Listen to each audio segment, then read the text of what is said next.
Всем привет, дорогие друзья! В этом видео я покажу, как я оформлял вот такую филейную салфетку крючком в рамку. Вот так она у меня выглядит. Здесь отсвечивает у меня от защитной пленки. Это не стекло, это пластиковая пленка.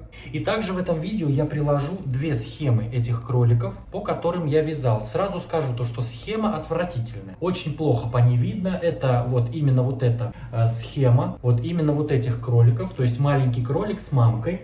Она очень плохая. И по ней видны очень плохо клетки. Поэтому для вязания я считал именно по черным клеткам. Черные клетки видны хорошо, а вот пустые клетки видны очень плохо. Но я ее все равно приложу, вы уже решайте, будете вы по ней вязать или нет. И приложу еще вот такого кролика. Эта схема, в принципе, она хорошая, четкая. И вот такой кролик по ней получается. Вот сейчас покажу здесь. Вот такой кролик.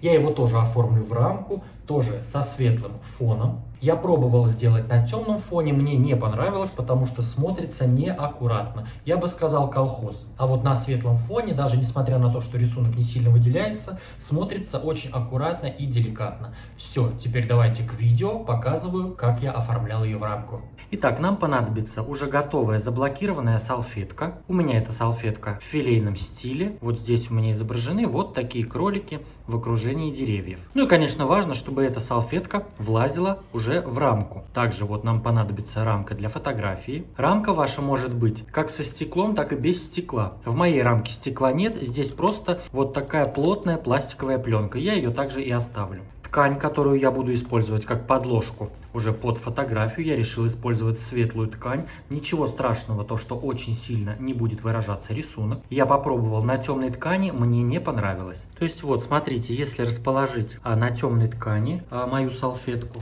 то в готовой работе мне не очень понравилось, как это все выглядит. Мне кажется, это как-то неаккуратно, не знаю. Ну, конечно, на вкус и цвет товарищи нет. Вот, а уже на светлой подложке мне показалось, что намного аккуратнее и деликатнее смотрится работа. Вместо ткани также можно использовать либо лист картона, лист цветной бумаги, как вам будет удобнее. И здесь у меня двусторонний скотч, его в принципе использовать не обязательно, но я его буду прикреплять, может быть, в 4 или в 5 местах на подложке и уже приложу вот эту ткань, чтобы она у меня не ерзала по подложке вот этой фоторамки. А уже сама картина будет просто лежать сверху этой ткани, и она будет прижата вот этим у меня стеклом, но здесь в данном случае у меня это пластик, и прижата самой рамкой. Ерзать она не будет. У меня уже есть две готовые вот такие картины. Вот я сейчас вставлю фотографию, вы посмотрите. Они великолепно там лежат, никто ничего у меня никуда не ерзает. Все красиво и аккуратно. Итак, для начала я сейчас вытащу здесь вот эту нашу подложку. Вот она у меня здесь вот это как фанера получается. И здесь уже вот такой у меня здесь пластик. Я его и оставлю. Но если хотите, можно использовать тоненькое стекло. При желании можно использовать даже вот эту подложку без всякой ткани. То есть вот можно и также ее оставить. Итак, разложили ткань на поверхности стола ровно. Прикладываем подложку от нашей фоторамки. И сейчас я ее обведу вот так ручкой и уже обрежу.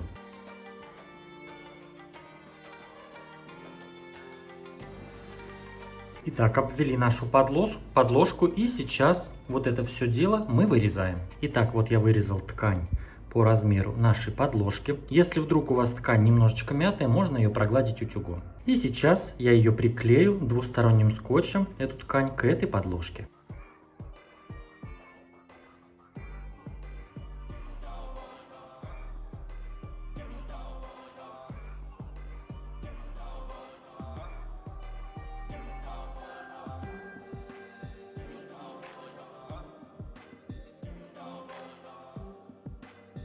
Изначально забыл прикрепить еще здесь, с этой стороны, скотч, но я его уже прикрепил. То есть у меня здесь получается по углам и две здесь в центре. Но это вы уже смотрите, как вам будет удобнее. И теперь я беру ткань и ее приклеиваю к нашей этой подложке. Просто аккуратненько вот такое кладем. Сначала просто разравниваем. Она сразу не приклеится к скотчу, ничего страшного. И от центра мы ее просто аккуратненько вот так прижимаем и разглаживаем, чтобы у нас никаких пузырей не получалось. Если вдруг у вас здесь какие-то края вот так немножечко выступают, мы сейчас их аккуратненько ножницами обрежем. Вот эти здесь дырки у меня, это от этой вот штуки. То есть вот так шла. Или вот так уже, я не помню.